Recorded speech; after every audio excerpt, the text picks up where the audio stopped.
We are taking you behind the scenes of the National Institute for Data Science and Artificial Intelligence.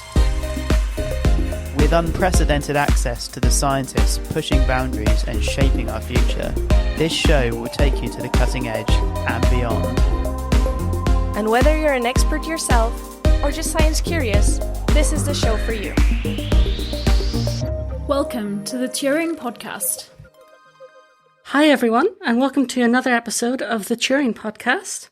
I'm your host today, Aoife, and I'm joined by... Torty. Hello everyone, it's a delight for me to be here today. And I'm so happy to welcome our guest today, Professor Sarah Sharples. Hi, really great to be joining you. Thank you very much for the invitation. Oh, no, lovely to have you. So before we jump into things, Sarah, could you tell us a bit about yourself and your background? Yeah, so I'm the Chief Scientific Advisor for the Department for Transport. So what that means is I've got a job to give independent challenge to the way in which the department embeds thinking about science, engineering and technology in all that it does.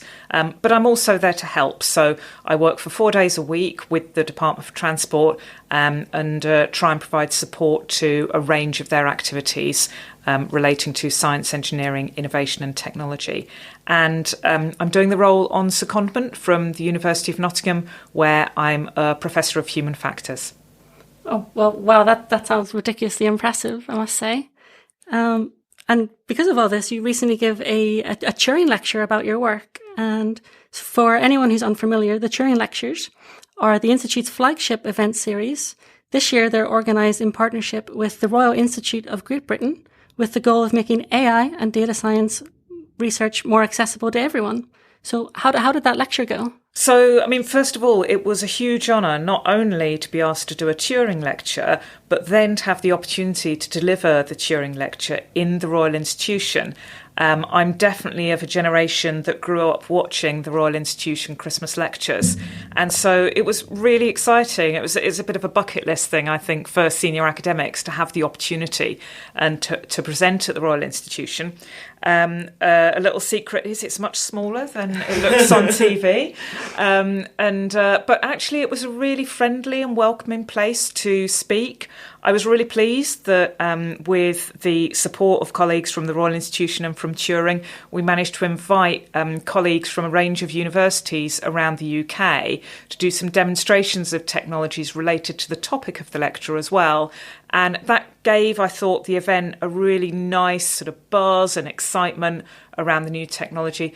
But then the lecture itself went well. I did do a lot of preparation. I still get nervous, even at this advanced stage, in doing these talks like this. But there was a really diverse audience. So there were a group of school children that were there that asked some great questions, actually. There were members of my family. There were people who'd just been walking by off the street and had decided to purchase tickets. There were colleagues from the department. There were people who are world-leading experts in self-driving vehicles who know a lot more than I do about the topic that we were talking about. So actually the challenge of presenting to that range of people within an audience is quite exciting. And the only advice I think I'd give to anyone who has the opportunity to do something like this in the future is you can't be over-prepared. I did prepare an awful lot for the talk, and I'm really glad that I did. Mm-hmm. But the atmosphere in there was electric. I think everyone was riveted at the time. And I've got to ask, which members of your family did you manage to convince to come watch you? Because I'm very impressed with that. So my dad came along, and actually it was very sweet. He came along with his wife, and I hadn't actually really told him about it because I was so nervous about doing the lecture and so focused on getting everything prepared. I sort of forgot to tell everyone that I was doing it. Oh. And I think my brother spotted it on Twitter and told my dad. So he came along, he even bought a ticket. I did say I probably could have got him one for free. And then really lovely, actually, one of my best friends from home came along as well. She and I met because our mums met at a mother and baby class 50 years ago. And so she's a school teacher, physics school teacher, and came along after work. So it was really lovely to have them there, actually. That's so special. I love that. Yeah, that must have been really nice, especially like your dad. How did he give you feedback after it? Did he say he understood it, or? Yes, he did, and he did say he understood. I mean, he said he was terribly proud, as I think parents always do. I mean, bizarrely, it's slightly more intimidating presenting to members of your family than it is presenting to experienced and sort of professional colleagues. I always feel a little bit embarrassed when, as my kids talk about it, I put my lecturer voice on. And because you do project yourself and behave in a slightly different way in a work environment. And so to sort of get over your embarrassment at changing personas, I think, in a professional context in front of your personal friends is always a really interesting experience. But it's good. It's good to try these things and to take yourself out of your comfort zone. I think the sheer number of questions that we got from the audience at the time, and then also to ask you now, is just testament to how engaged everyone was and how everyone was sort of sparking off each other in that wide background range. Is really, you can really see that in the questions. So yeah, should we dive in? Yeah, so from the lecture, there was people obviously watching online, and we had a lot of questions submitted that we didn't really get a chance to during the lecture to answer. So is it okay if we ask you some of them now? Yeah, of course, yeah. Okay, cool. Well, one of the first ones we have here is from Anthony, and they ask, what work is being done on the legal implication for self-driving vehicles, and who is responsible if an accident occurs? So one of the great things in the lead up to delivering the lecture is I worked really closely with some colleagues at the Centre for Connected and Autonomous Vehicles at the Department for Transport. This is a centre that's run jointly with the BEIS government department as well. And really, that question that was asked there by Anthony has been the focus of their work for the last 8 to 10 years. So I was really grateful for many of the discussions I had actually with them in the lead up to the lecture, because what I was doing was looking at the academic research, and then what they've got to do is to take the learning from that academic research and place it into policy. So a couple of years ago, before I joined the department, some really important work was commissioned from a group called the Law Commissions. So this is a group of legal experts that worked from across the UK to really try and grapple with these legal definitions and exactly the question that was asked there: who's responsible in the case of an accident or an incident occurring? Their recommendations are published and people can look at those in the public domain. And the Department for Transport has committed to using those recommendations as the basis for any future legislation. So there are some really important things that emerge from those recommendations.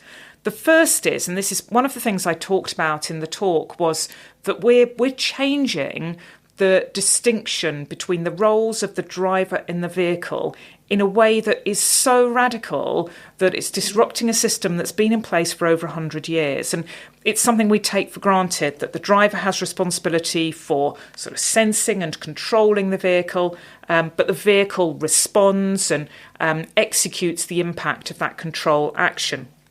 And we're changing that because we're moving some of that decision and that sensing work, in some cases, completely to being with the vehicle.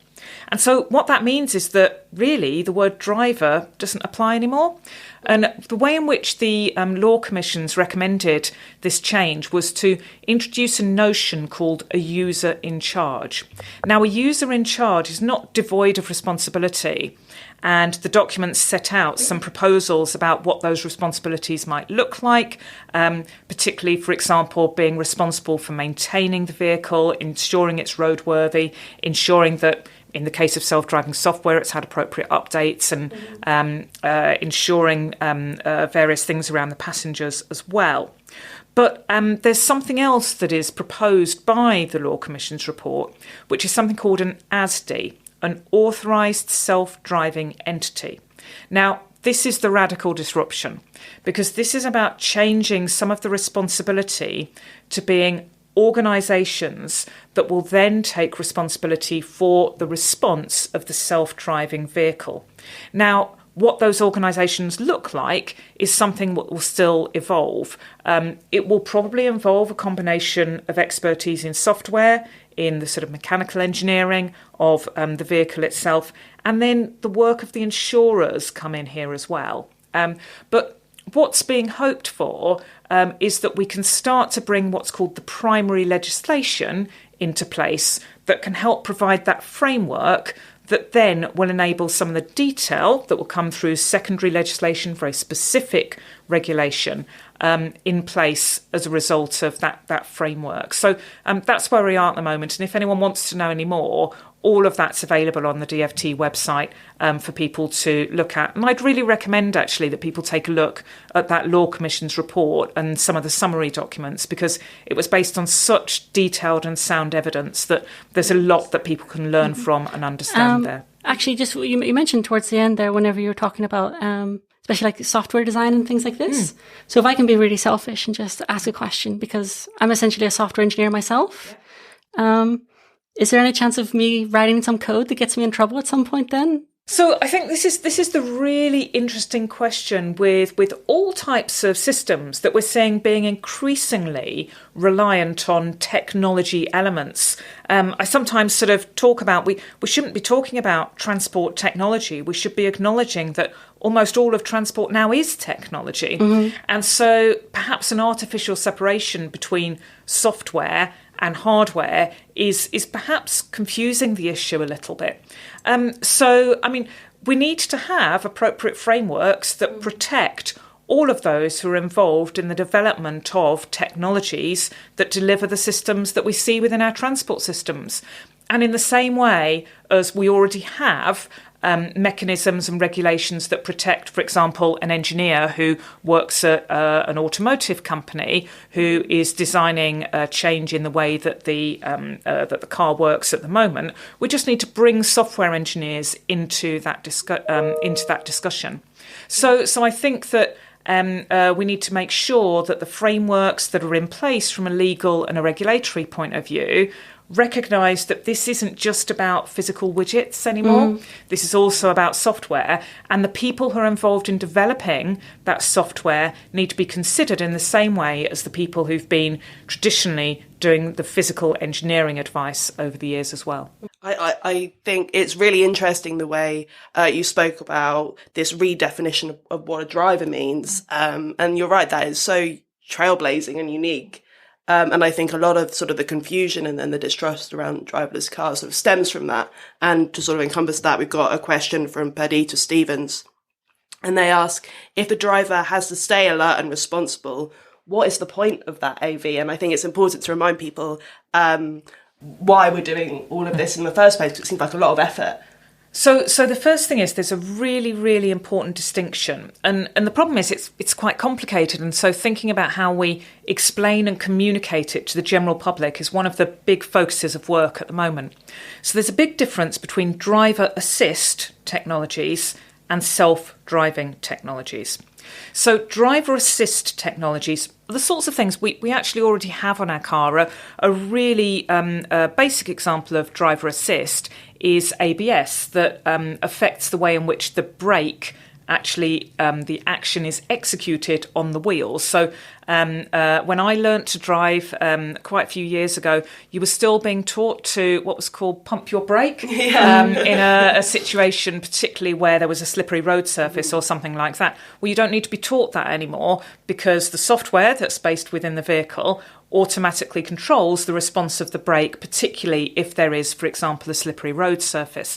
So driver assist technologies are already in place. And the best example that you'll see this is in some of the features, for example, on a Tesla vehicle, where there's really quite sophisticated information about what's going on around you when you're driving the vehicle.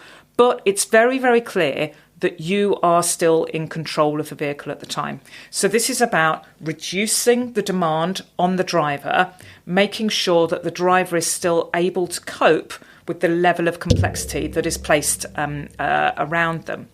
When we move to self-driving, then what's really important is that there's a very clear distinction between the point at which an individual is not driving, and therefore the responsibility sits with the ASDI, the authorised self-driving entity, and the point at which the driver is driving. Now, that's a complex issue that needs to be addressed by really, really, really clear communication between the driver and the vehicle. So one of the bits of work that I talked about in the Turing lecture was how we make sure that we have appropriate takeover from a driver when they're required to take over.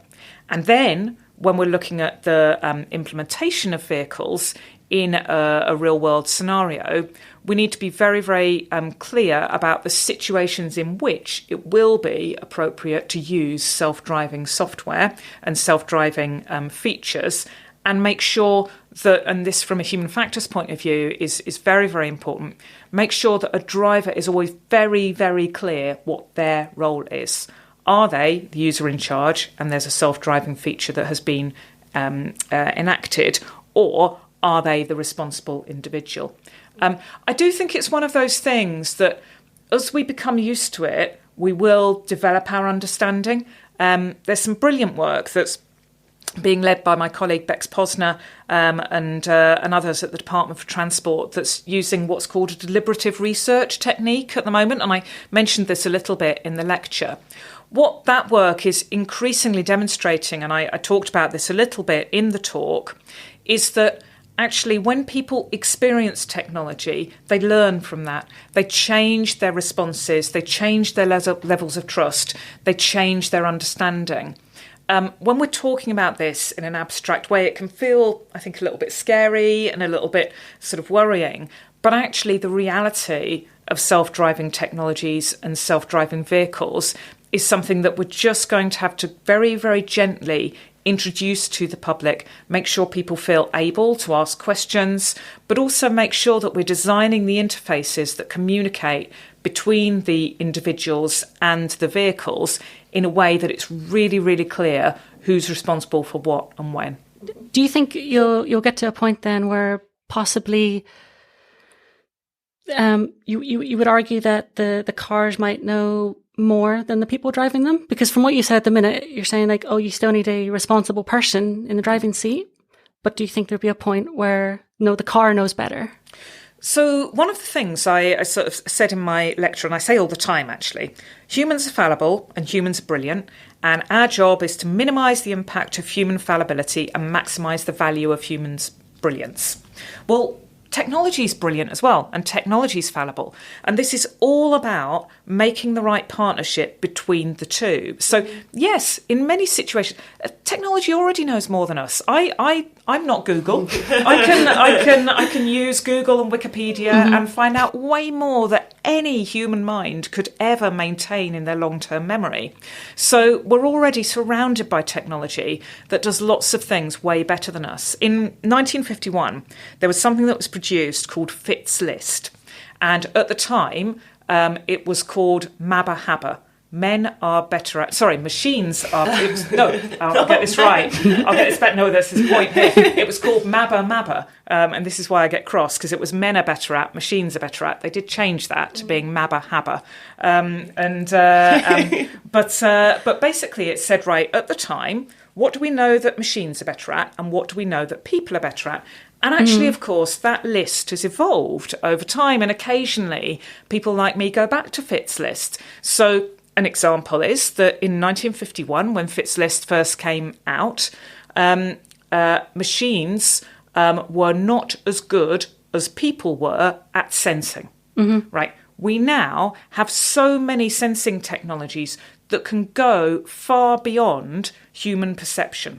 I'll give you an example. In connected and automated vehicles, what we're going to end up with is the value of that connected element that we sometimes forget, actually. We sometimes really focus on the individual vehicle.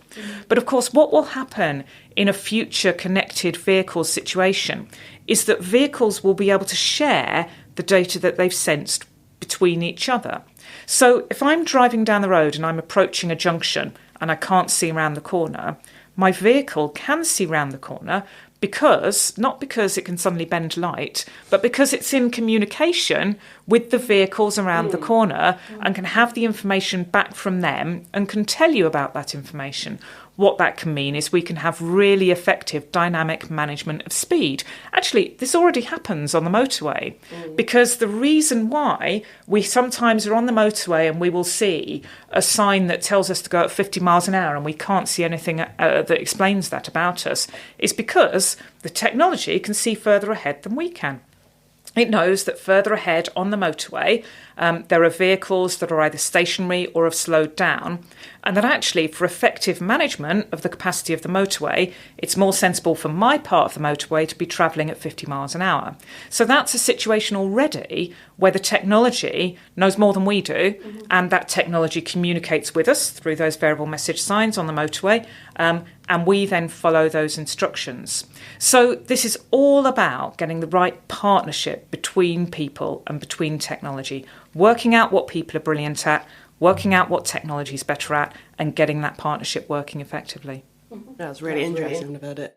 Said like that, and it's really interesting to talk about that network of vehicles, and there was a lot of interest in that.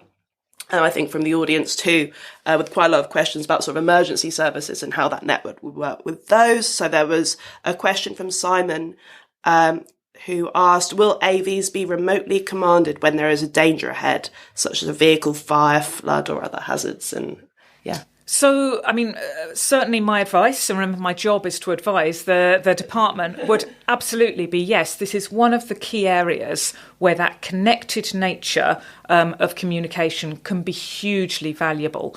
And of course, what we can also do is we can explain to people within the vehicles why, for example, they're being slowed down, they're being diverted. One of the things that research tells us is that if people understand why something is happening, that helps them form a mental model of the system.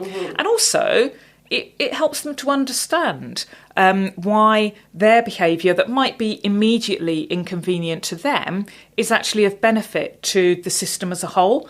And behavioural science colleagues have been studying this for many, many years, and it's really important information to sort of feed in as we're designing our whole system's use of autonomous vehicles and automated vehicles in the future. So if I can just tack on to that then, if we're envisaging that these vehicles are going to be able to communicate with each other, are you envisaging some sort of unified communication network, or are you going to try and get all these different companies to jointly work together? I think that there are definitely benefits in ensuring that you've got frameworks to enable that shared communication and understanding between vehicles. And there are people who know much more than I do about this area, so I won't talk about the specific technologies, but we know that from other parts of the transport system, having an approach of openness and open data can be hugely, hugely beneficial. What is really important is that we work with the industry partners who are delivering the self-driving vehicle vision for society as a whole, and work out where that sort of pre-competitive sweet spot for sharing data actually is. Inevitably, individual organisations, because it's their business, will have certain elements of their data which are really important for their intellectual property, their sort of unique opportunity to deliver the financial value of engaging that they need to deliver. But working out where it can and should be appropriate to share data is really important. An observation is that people tend to get really anxious about the sort of sharing and openness of data. And colleagues at organisations like the Open Data Institute that I know work really closely with Turing are brilliant in terms of sort of supporting those discussions. What we've actually seen so far in transport is a real benefit from sharing data. And my colleagues at the Department for Transport do some really great work in sort of mediating some of those processes for sharing data that I've been really impressed by. So it's just making sure we've got that balance between commercial viability and then sharing data for the system as a whole. So that's really interesting, actually, because it touches on one of the questions we got on the feedback forms. And that was, unfortunately, there's no name attached to this one, but it is, what strategic partnerships need to happen to broaden inclusion?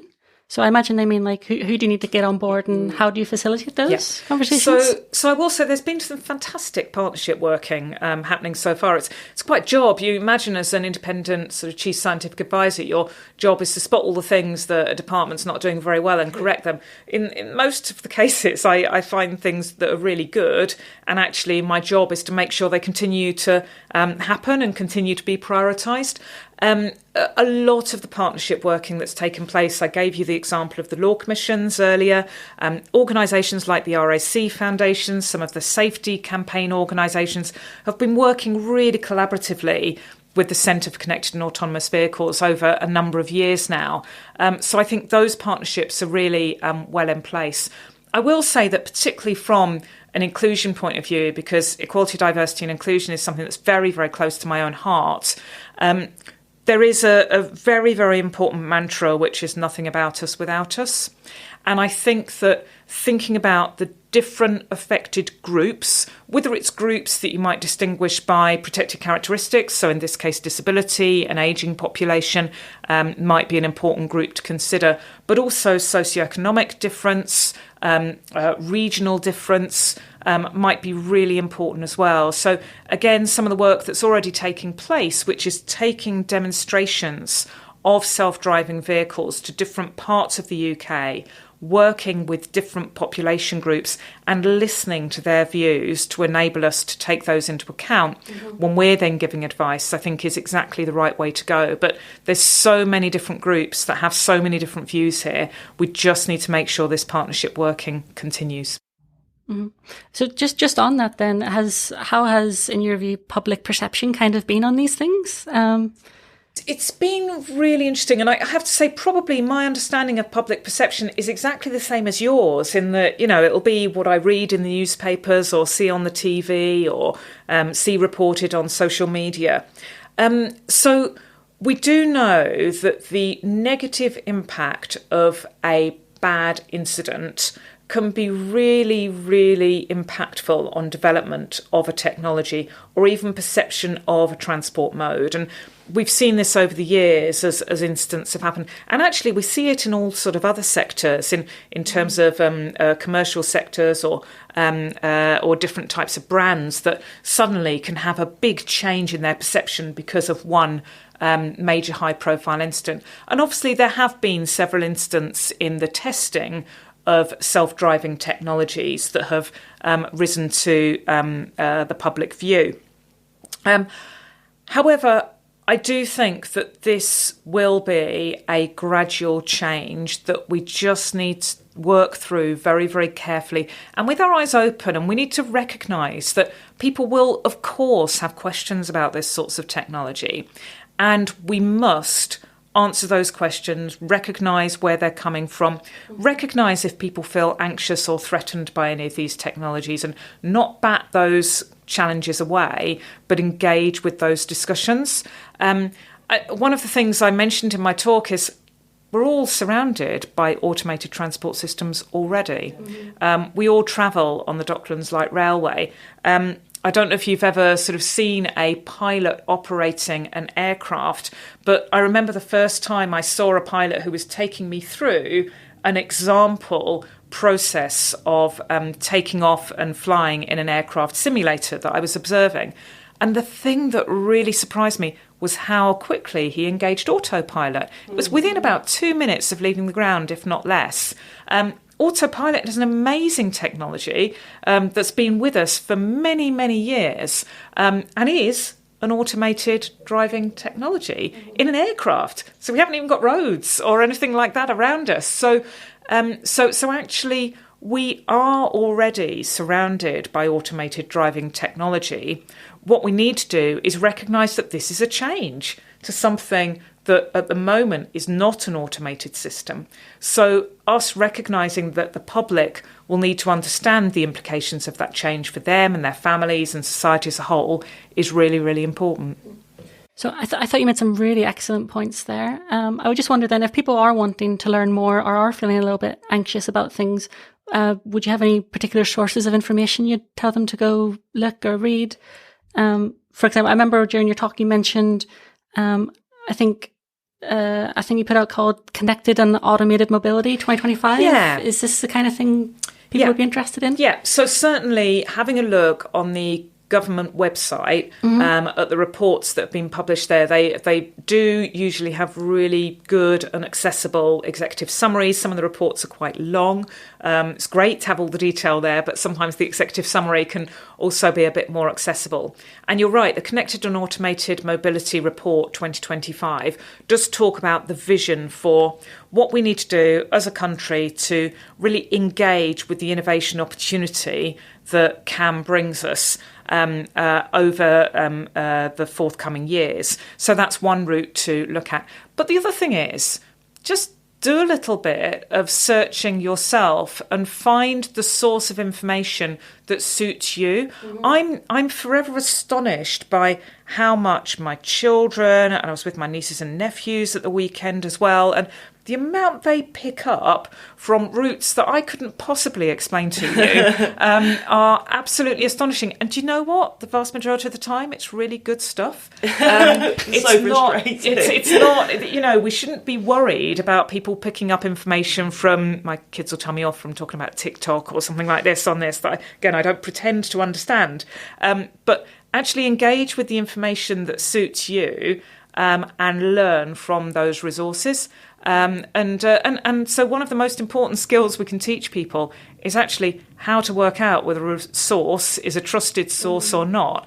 It doesn't need to have a gov.uk address for it to be the only trusted source. And actually that diversity of view is really important.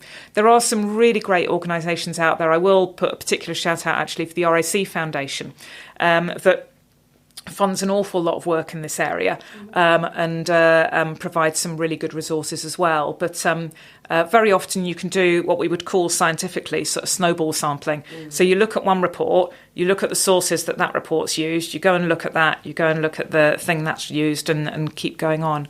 But don't be snooty either. Sometimes you might get some really, really great insight from a podcast that talks about someone who's happened to travel in a self-driving vehicle, for example. Cool. Well, thank you so much for that. I'm very aware that we're running out of time, and you're a very busy lady. So I think we should start to wrap up. Perfect. Is there anything else you'd like to tell us today, or are you on social media, or is there anyone else you'd like to shout out that people should maybe check out?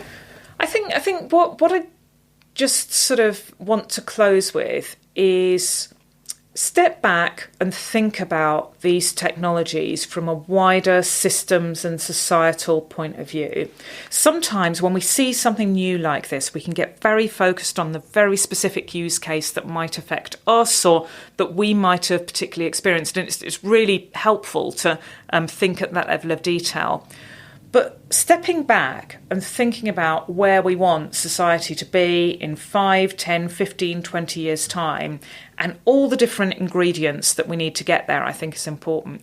And I would just put a shout out for engaging with the world of transport. One of the things that, you know, I'll never understand, I love transport as a domain. I've always been fascinated by it. But actually, we need brilliant people working in transport to help us solve all of these problems. So anyone who's listening to this podcast and is thinking about what they do in their careers in the future, bear in mind that graduates today will have between 7 and 12 careers. People won't be staying in the same job and staying in the same domain. If you're working in healthcare at the moment, if you're working in the creative industries at the moment, give transport a go, because there are so many brilliant opportunities to advance technology and really ensure that technology makes a difference. So I think that's what I hope, that if I've done nothing else, I've enthused people to pay a little bit more attention to the opportunities that transport might bring. Oh, I think you've definitely done that. Yeah, you've convinced me. Yeah. Than anyone else. Yeah, I might be done with computers. But yes, I'd like to say thanks again for Tordy for joining us. My pleasure. Thank you so much, Sarah, for coming in and speaking with us today. No problem. This has been lovely. Thank you so much. Thank you. Brilliant. Thank you very much. Thanks. Bye. Thanks. Thanks for listening to this week's episode. The show is hosted by me, B. Costa Gomes, Ed Calstri, Joe Dungate, Christina Last, and Anika York. Music for this podcast is produced by Jam and Sun. You can listen and follow via the link in the description or by searching Jam and Sun on Instagram.